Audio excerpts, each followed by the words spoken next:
സംസ്കൃത ഭാഷ സംസാരിക്കാൻ പോലും അറിയാത്ത SFI നേതാവിന് കേരള സർവകലാശാലയിൽ സംസ്കൃതത്തിൽ PhD നൽകാൻ ശുപാർശ ചെയ്ത സംഭവം വിവാദത്തിൽ.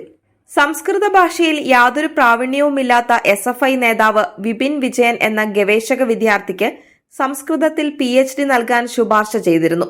ഡോക്ടറേറ്റ് ബിരുദം നൽകുന്നതിന് മുന്നോടിയായി ഈ മാസം നടന്ന ഓപ്പൺ ഡിഫൻസ് അഥവാ സംവാദ സഭയിലാണ് ഡോക്ടറേറ്റ് ബിരുദം നൽകുവാൻ പ്രബന്ധം മൂല്യനിർണ്ണയം നടത്തിയവർ ശുപാർശ ചെയ്തത്. മൂല്യനിർണ്ണയ ബോർഡിന്റെ ചെയർമാനാണ് കേരള സർവകലാശാലയുടെ നവംബർ 1 ചേരുന്ന സിൻഡിക്കേറ്റ് യോഗത്തിന്റെ പരിഗണനയ്ക്ക് ഇത് സമർപ്പിക്കാൻ ശുപാർശ ചെയ്തത്.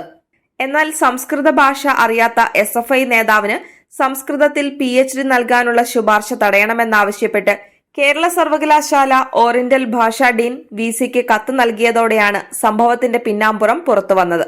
ചട്ടമ്പി സ്വാമികളെക്കുറിച്ച് സദ്ഗുരു സർവസ്വം ഒരു പഠനം എന്ന വിഷയത്തെ ആസ്പദമാക്കി വിപിൻ വിജയൻ ഇംഗ്ലീഷ് ഭാഷയിലാണ് പ്രബന്ധം തയ്യാറാക്കിയത്. ഓപ്പൺ ഡിഫൻസിൽ നേരിട്ടും ഓൺലൈനായും പങ്കെടുത്ത് നിരവധി ചോദ്യങ്ങൾ ഉയർന്നു.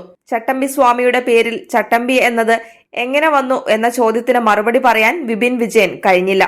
ഗവേഷക വിദ്യാർത്ഥിക്ക് സംസ്കൃത ഭാഷ സംസാരിക്കാൻ പോലും അറിയില്ലെന്നത് സംവാദ സഭയിൽ പങ്കെടുത്തവർക്ക് ഇത് ബോധ്യപ്പെട്ടതായി ഡിഫൻസിൽ പങ്കെടുത്ത വകുപ്പ് മേധാവി കൂടിയായ ഡീൻ VCക്ക് നൽകി. ഇംഗ്ലീഷിലോ സംസ്കൃതത്തിലോ മറുപടി പറയാൻ ഗവേഷക വിദ്യാർത്ഥിക്ക് കഴിയാതെ വന്നതോടെ ഓപ്പൺ ഡിഫൻസിൽ പങ്കെടുത്ത SFIക്കാർ ബഹളമായി. തുടർന്ന് ഓൺലൈൻ ബ്ലോക്ക് ചെയ്ത് വൈകാതെ ഓപ്പൺ ഡിഫൻസും അവസാനിപ്പിച്ചു. ഇതോടെ ഭാഷാ പരിജ്ഞാനം ഗവേഷക വിദ്യാർത്ഥിക്കില്ലെന്നും പ്രബന്ധത്തിൽ സുപ്രധാനമായ റിസർച്ച് മെത്തഡോളജിയിലും കണ്ടെത്തലുകളിലും ഉള്ള പിഴവുകൾ തിരുത്താതെ PhD ബിരുദം അവാർഡ് ചെയ്യരുതെന്നും കാണിച്ച് ഡീൻ VCക്ക് കത്ത് നൽകി. 2025 NIRF റാങ്കിങ്ങിൽ രാജ്യത്ത് മികച്ച സ്ഥാനം കരസ്ഥമാക്കിയ കേരള സർവകലാശാല നിലവാരമില്ലാത്ത പ്രബന്ധങ്ങൾക്ക് PhD നൽകുന്നത് അപമാനകരമാണെന്നും വകുപ്പ് മേധാവി കൂടിയായ ഡീൻ ഡോക്ടർ CN വിജയകുമാരി ഓർമ്മിപ്പിച്ചു. കേരള സർവകലാശാല അടുത്ത കാലത്ത് അവാർഡ് ചെയ്ത ചില PhD പ്രബന്ധങ്ങളെക്കുറിച്ച് ബിരുദം അവാർഡ് ചെയ്ത ശേഷമാണ് ആക്ഷേപങ്ങൾ വന്നിട്ടുള്ളതെങ്കിലും മൂല്യനിർണ്ണയം കഴിഞ്ഞുവരുന്ന പ്രബന്ധത്തിന് PhD അവാർഡ് ചെയ്യുന്നത് തടയണമെന്നും സൈറ്റിൽ അപ്ലോഡ് ചെയ്യുന്ന പ്രബന്ധത്തിലെ പിഴവുകൾ പൂർണ്ണമായും തിരുത്താതെ ബിരുദം നൽകരുതെന്നുമുള്ള ആവശ്യം ബന്ധപ്പെട്ട ഡീൻ തന്നെ ഉന്നയിക്കുന്നത് ഇത് ആദ്യമായാണ്.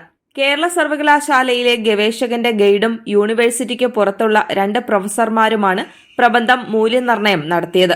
വിദ്യാർത്ഥി സംഘടനാ നേതാക്കൾ രാഷ്ട്രീയ സ്വാധീനത്തിന്റെ മറവിൽ ബിരുദങ്ങൾ നേടുന്നതായ ആക്ഷേപം വ്യാപകമായിരിക്കുന്ന സാഹചര്യത്തിൽ സർവകലാശാലയുടെ പരമോന്നതമായ ബിരുദം അവാർഡ് ചെയ്യുന്നതിന് മുൻപ് ഡീൻ ചൂണ്ടിക്കാട്ടിയ പോരായ്മകൾ പരിശോധനയ്ക്ക് വിധേയമാക്കണമെന്നാവശ്യപ്പെട്ട് save university campaign committee Kerala VC doctor Mohanan കുന്നുമേലിന് നിവേദനം നൽകി.